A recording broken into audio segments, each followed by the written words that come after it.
ज्या विद्यार्थ्यांना nursing CETसाठी admission घ्यायची असेल त्या विद्यार्थ्यांना CETचा फॉर्म भरणं अतिशय गरजेचं आहे। तर CETचा फॉर्म सुरू झालेला आहे। या व्हिडिओमध्ये आपण CETचा फॉर्म कसा भरायचा संपूर्ण अपडेट बघणार आहे।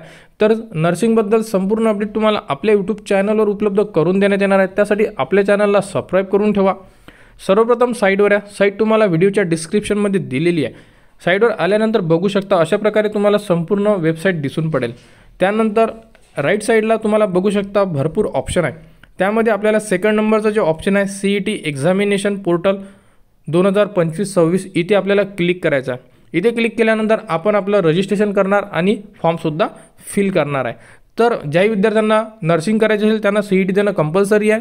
त्यानंतर त्यांना व्हॅलिडिटी हे डॉक्युमेंट्स इम्पॉर्टंट असणार आहे। जर तुम्ही डॉक्युमेंट रेडी नसेल तर नेक्स्ट व्हिडिओ आपण डॉक्युमेंट्स कोणकोणते लागणार आहेत त्या संदर्भात सुद्धा संपूर्ण अपडेट देणार आहे। तर डॉक्युमेंट्स रेडी करून ठेवा जेणेकरून तुम्हाला फॉर्म सुरू झाल्यानंतर कोणत्याही प्रकारची अडचण येणार नाही। तर CET एक्झामिनेशन पोर्टल 2025-26 जे दिलेलं आहे सेकंड नंबरचं ऑप्शन इथे आपल्याला क्लिक करायचं आहे। क्लिक केल्यानंतर बघू शकता जर तुम्ही रजिस्ट्रेशन केलं नसेल तर तुम्ही रजिस्टरचं ऑप्शन दिलेलं आहे तिथे तुम्ही क्लिक करू शकता। जर तुमचं रजिस्ट्रेशन झालेलं असेल तर तुमच्याकडे एक ईमेल ID आणि एक पासवर्ड आहे तिथून तुम्ही डायरेक्ट लॉग इन करू शकता। तर आमचं रजिस्ट्रेशन झालेलं नाही आहे त्यामुळे आम्ही न्यू युजरला रजिस्टर करणार आणि सर्वप्रथम आमचा ID आणि पासवर्ड क्रिएट करणार। सर्वप्रथम तुम्हाला फर्स्ट नेम आणि सोबत सेकंड नेम टाकणार आहे। नंतर लास्ट नेम म्हणजे सरनेम सेकंड नंबरच्या लाईनमध्ये। त्यानंतर ईमेल ID आणि एक तुम्हाला पासवर्ड सेट करायचा आहे। पासवर्ड तुम्हाला सेट करून नोट करून सुद्धा ठेवायचा कारण तो तुम्हाला शेवटपर्यंत लागणार आहे। त्यानंतर पासवर्ड सेट करा, डेट ऑफ बर्थ टाका आणि सर्वात खाली रजिस्टरचं ऑप्शन आहे रजिस्टरच्या ऑप्शनला क्लिक करा। फर्स्ट नेम सेकंड नेम आणि लास्ट नेम हे तिन्ही नेम तुम्हाला 10वीच्या मार्कशीटनुसार स्पेलिंग टाकणं गरजेचं आहे। या प्रकारे संपूर्ण इन्फॉर्मेशन फिल करून घ्या। झाल्यानंतर रजिस्टरला क्लिक करा। रजिस्टरला क्लिक केल्यानंतर तुम्ही जो मेल ID टाकणार त्यावरती एक तुम्हाला मेल येणार। मेलमध्ये तुम्हाला व्हेरीफाय ईमेल असं एक ऑप्शन राहील तिथे तुम्हाला क्लिक करावं लागेल। तिथे क्लिक केल्यानंतर ब्राउझरमध्ये ओपन होणार आणि त्यानंतर प्रोसीडच्या ऑप्शनला क्लिक करा। प्रोसीड केल्यानंतर तुमचं रजिस्ट्रेशन कंप्लीट होणार। त्यानंतर आपल्याला परत लॉग इनच्या पेजला यायचं आहे आणि जो तुम्ही ईमेल ID यूज केलेला आहे आणि जो तुम्ही पासवर्ड सेट केलेला आहे तो ईमेल ID आणि पासवर्ड टाकून आपल्याला साइन इन करायचं आहे। ईमेल ID टाका, पासवर्ड टाका आणि साइन इनला क्लिक करा म्हणजे आपण लॉग इन होऊन जाणार आणि आपण आपल्या प्रोफाईलमधून संपूर्ण जो आपला फॉर्म आहे हा आता फिल करणार। लॉग इन झाल्यानंतर अशा प्रकारे तुम्हाला संपूर्ण इन्फॉर्मेशन दिसून पडेल।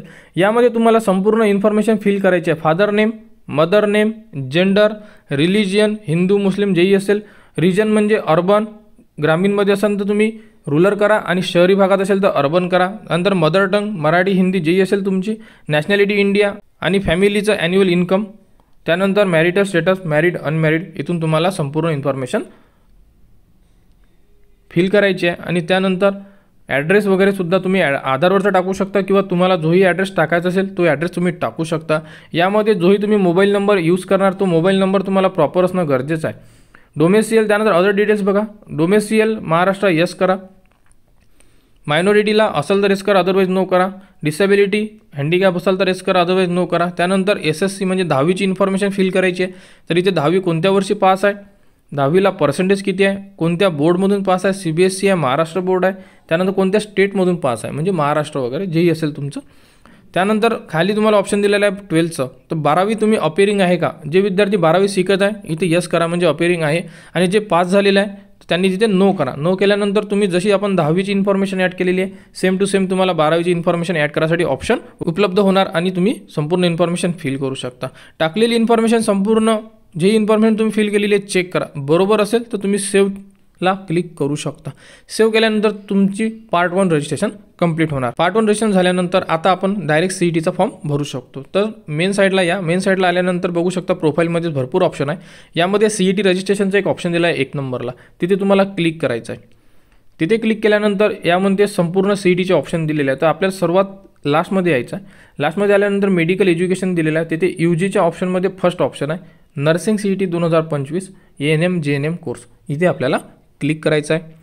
इथे क्लिक केल्यानंतर आपण आपला CETचा फॉर्म आता सुरू होणार आणि तो फॉर्म आपण पूर्ण फिल करणार। क्लिक केल्यानंतर संपूर्ण ऑप्शन आपल्याला दिसत आहे। यामध्ये जेही तुमची कास्ट आहे त्यांना 800 रुपये चालान असणार आहे, ओपन कॅन्डिडेटला 1000 रुपये चालान असणार आहे। सर्व इन्फॉर्मेशन तुम्ही रीड करू शकता। त्यानंतर खाली दिलेल्या चेकबॉक्सला क्लिक करा आणि आय ॲक्सेप्ट अँड प्रोसीडला क्लिक करा। त्यानंतर तुम्हाला यामध्ये चेक करणं आहे संपूर्ण इन्फॉर्मेशन टाकलेली जीही आहे तुमची बरोबर आहे किंवा नाही आहे। यामध्ये टाकलेली इन्फॉर्मेशन बरोबर असणं गरजेचं आहे। कुठे जर मिस्टेक असेल तुम्ही बॅकमध्ये प्रोफाईलमध्ये जाऊन एडिट करू शकता। एकदा सबमिट केल्यानंतर तुम्ही प्रोफाईल एडिट करू शकत नाही, त्यामुळे टाकलेली संपूर्ण इन्फॉर्मेशन चेक करा। जर इन्फॉर्मेशन बरोबर असेल तर आपण सबमिटला क्लिक करू शकतो। ॲड्रेस वगैरे सुद्धा तुम्ही चेक करू शकता, जोही तुम्ही ॲड्रेस टाकलेला आहे प्रॉपर ॲड्रेस चेक करून घ्या। कुठे जर मिस्टेक असेल तर आता एडिट ऑप्शन आहे, एकदा सबमिट केल्यावर तुम्ही फॉर्म एडिट करू शकत नाही। जर सर्व बरोबर असेल तर खाली दिलेला कॅप्चा टाका आणि सेव्ह अँड प्रोसीडला क्लिक करा। सेव्ह अँड प्रोसीडला क्लिक केल्यानंतर तुमच्या मोबाईल नंबरवर एक OTP येणार, तो OTP तुम्हाला इथे इन्सर्ट करायचा आहे। OTP इन्सर्ट केल्यानंतर व्हेरीफाय OTPला क्लिक करा, म्हणजे आपली पहिली स्टेप कंप्लीट होणार आणि यानंतर बाकी आपण जोही फॉर्म बाकी आहे तो आता फिल करणार। तर बघू शकता CET कडून आपल्याला एक रजिस्टर नंबर मिळालेला आहे नर्सिंगसाठी। यामध्ये बघू शकता फर्स्ट नंबरची जी स्टेप आहे ही कंप्लीट केली आपण, आता आपल्याला सेकंड नंबरची जी स्टेप आहे ही कंप्लीट करायची आहे। अशा प्रकारे संपूर्ण ज्या स्टेप आहे ह्या कंप्लीट करायच्या स्टेप बाय स्टेप। सेकंड नंबरमध्ये तुम्हाला विचारण्यात येत आहे की तुमची कास्ट कोणती आहे, तर यामधून तुमची जी कास्ट असेल ती कास्ट तुम्हाला सिलेक्ट करावं लागेल, SC ST OBC यामधून तुम्ही तुमची कास्ट सिलेक्ट करा। जी तुमची कास्ट सर्टिफिकेटवर दिलेली असेल तुम्ही त्यावरतून सर्व इन्फॉर्मेशन फिल करू शकता। त्यानंतर तुमची पोटजात कुंभार, चांभार, मांग यामधून जेही असेल तुमच्या कास्ट सर्टिफिकेटवर चेक करा आणि त्या प्रकारे तुम्ही इथे इन्सर्ट करा। त्यानंतर तुमच्याकडे कास्ट सर्टिफिकेट आहे का, हो आहे। त्यानंतर कास्ट सर्टिफिकेटचा नंबर टाका। त्यानंतर कास्ट व्हॅलिडिटी आहे का अशा प्रकारे विचारण्यात आलेलं आहे, तर तिथे तुम्हाला 3 ऑप्शन दिलेले आहे। 3 ऑप्शनमध्ये available, applied but not receive आणि नॉट अप्लाइड असेल तरी पहिला नंबर घ्या, आणि जर तुम्ही अप्लाय केलेला असेल तर रिसिप्ट मिळाली असेल तर रिसिप्टवरची तुम्हाला संपूर्ण इन्फॉर्मेशन टाकावी लागेल, आणि जर काढलीच नसेल तर नॉट अप्लाइडला क्लिक करा।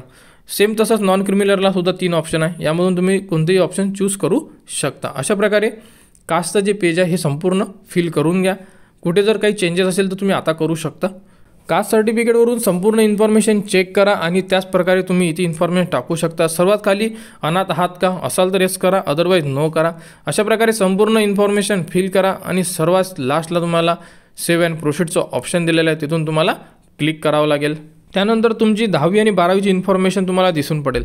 10वी पासिंग इयर चेक करा, स्टेट बोर्ड होतं, CBSE बोर्ड होतं, पर्सेंटेज चेक करा। त्यानंतर 12वी अपिअरिंग असल्यामुळे तिथे येस झालेलं आहे, कारण 12वी शिकत आहे म्हणून येस आहे, आणि 12वी जे विद्यार्थी पास असेल तिथे त्यांना नो, आणि जर तिथे नो असतं आणि 12वी बद्दलची संपूर्ण इन्फॉर्मेशन तुम्हाला तिथे दिसून पडली असते। तर अशा प्रकारे चेक करा आणि त्यानंतर सेव्ह अँड प्रोसीडला क्लिक करा। त्यानंतर आपल्याला महाराष्ट्रामधून इथून 4 सेंटर द्यायचे आहे। तुमच्या जवळ जेही डिस्ट्रिक्ट असेल संपूर्ण डिस्ट्रिक्ट अवेलेबल आहे, यामधून 4 सेंटर सिलेक्ट करा। जेही तुम्हाला सेंटर पाहिजे असेल यामधून तुम्ही सिलेक्ट करू शकता जवळपासमधले। यामधून एक सेंटर तुम्हाला एक्झामसाठी मिळणार आहे, तर यामधून 4 सेंटर सिलेक्ट करा। तुम्हाला जेही पाहिजे असेल तुम्ही कुठेही एक्झाम देऊ शकता पूर्ण महाराष्ट्रामध्ये। अशा प्रकारे सेव्ह करा आणि त्यानंतर सेव्ह अँड प्रोसीडला क्लिक करा। त्यानंतर तुम्हाला इथून तुमचा पासपोर्ट साईज फोटो आणि सिग्नेचर अपलोड करायची आहे। तुमच्याकडे स्कॅन कॉपी असेल ती स्कॅन कॉपी तुम्ही इथून अपलोड करू शकता। तर यामध्ये बघू शकता काही कंडिशन दिलेल्या आहे की जो फोटो आहे तुम्हाला तो प्लेन लाईट कलर किंवा व्हाईट, म्हणजे जेही तुमचं फोटोचं बॅकग्राऊंड आहे हे व्हाईट किंवा लाईट असणं गरजेचं आहे। तर विद्यार्थ्यांकडे व्हाईट बॅकग्राऊंड जर असेल तर तो तुम्ही इथे अपलोड करू शकता। तर फोटो आणि पेपरवर सिग्नेचर करून तीसुद्धा तुम्हाला कट करून व्यवस्थितरित्या अपलोड करणं आहे। फोटो आणि सिग्नेचर इथे अपलोड करा आणि त्यानंतर सेव्ह अँड प्रोसीडला क्लिक करा। त्यानंतर तुम्हाला इथून एक डॉक्युमेंट अपलोड करायचं आहे ID प्रूफ। तर इथे तुम्ही Aadhaar card, PAN card, bank passbook यामधून एक ID प्रूफ अपलोड करू शकता। तर आधार कार्ड सर्वांकडे असल्यामुळे तुम्ही आधार कार्ड इथे अपलोड करू शकता। आधार कार्ड अपलोड करताना आधारच्या दोन्ही साईड असणं गरजेचं आहे, फ्रंट आणि बॅक, हे विद्यार्थ्यांनी लक्षात असू द्या। आणि ई आधार असेल तर तुम्ही पूर्ण आधारचं जेही पेज आहे हे सुद्धा इथून अपलोड करू शकता। तर अशा प्रकारे इथे तुम्ही आधार कार्ड अपलोड करा। आधार कार्ड अपलोड झाल्यानंतर सेव्ह अँड प्रोसीडला क्लिक करा। त्यानंतर तुम्हाला तुमचा जो फॉर्म आहे, फायनल फॉर्म आहे, हा तुम्हाला चेक करणार आहे। यामध्ये एकूण एक इन्फॉर्मेशन, नाव, जन्मतारीख, gender, religion, mother tongue, date of birth, annual income, address, संपूर्ण इन्फॉर्मेशन तुम्हाला व्यवस्थितरित्या चेक करणं आहे। कारण एकदा फॉर्म सबमिट झाल्यानंतर तुम्ही एडिट करू शकत नाही, त्यामुळे यामध्ये जी कास्ट वगैरे दिलेली आहे हे सुद्धा तुम्हाला चेक करणं आहे। संपूर्ण इन्फॉर्मेशन 10वी 12वी संपूर्ण इन्फॉर्मेशन तुम्ही प्रॉपर चेक करा। जर तुम्हाला वाटत असेल की संपूर्ण भरलेला फॉर्म आपला ओके आहे, म्हणजे व्यवस्थितरित्या आहे, तर तुम्ही सर्वात खाली आल्यानंतर खाली दिलेला कॅप्चा टाकून तुमचा फॉर्म प्रोसीड टू पेमेंट करू शकता। आता तुम्हाला इथून पेमेंट करावं लागणार आहे। पेमेंट तुम्ही तुमच्या फोनपे, गुगल पे, डेबिट कार्ड यावरून करू शकता। तर खाली दिलेल्या चेकबॉक्सला क्लिक करा आणि प्रोसीड टू पेमेंटला क्लिक करा। त्यानंतर कास्टमध्ये असल्यामुळे तुम्हाला 800 रुपये चालान आहे. ओपन कॅन्डिडेटला 1000 रुपये चालान असणार आहे. प्रोसीड टू पेमेंटला क्लिक करा. याचा रोजर पेला क्लिक करा. आय ॲग्रीला क्लिक करा आणि प्रोसीडला क्लिक करा. प्रोसीडला क्लिक केल्यानंतर तुमच्यासमोर एक बारकोड आलेला आहे. या बारकोड तुम्ही तुमच्या फोनपे गुगल पेवरून स्कॅन करून पेमेंट करू शकता. पेमेंट झाल्यानंतर तुमच्यासमोर फॉर्मची प्रिंट येऊन जाणार. पेमेंट सक्सेस झाल्यानंतर ती प्रिंट तुम्ही काढून ठेवू शकता किंवा सेव्ह करून सुद्धा ठेवू शकता. तर सर्व विद्यार्थी या प्रोसेसनी तुमचा नर्सिंग CETचा फॉर्म भरू शकतात. तर लवकरात लवकर आपले नर्सिंग CETचा फॉर्म भरून घ्या. कोणत्याही प्रकारची अडचण असेल तुम्ही कमेंट्स करा. कमेंट्सवर तुम्हाला संपूर्ण अपडेट म्हणजे जेही तुमचे प्रश्न असतील त्यावरती तुम्हाला सोल्युशन दिलं जाणार आहे. कारण नर्सिंगबद्दल संपूर्ण शेवटच्या राऊंडपर्यंत तुम्हाला म्हणजे फॉर्म फिलअप त्यानंतर काउन्सिलिंग राऊंड सर्व अपडेट तुम्हाला आपल्या यूट्यूब चॅनलवर उपलब्ध करून देण्यात येणार आहे. त्यासाठी आपल्या चॅनलला सबस्क्राईब करून ठेवा. आपले टेलिग्राम चॅनल आहे, व्हॉट्सअप ग्रुप आहे, त्यावरती सुद्धा जॉईन करून ठेवा जेणेकरून तुमच्यापासून कोणतीही अपडेट मिस व्हायला नको. तर या प्रोसेसनी तुम्ही तुमचा CETचा फॉर्म भरू शकता. लवकरात लवकर आपला फॉर्म भरा आणि नर्सिंगबद्दल संपूर्ण अपडेटसाठी आपल्या चॅनलला सबस्क्राईब करा व हा व्हिडिओ इतरांपर्यंत शेअर करा.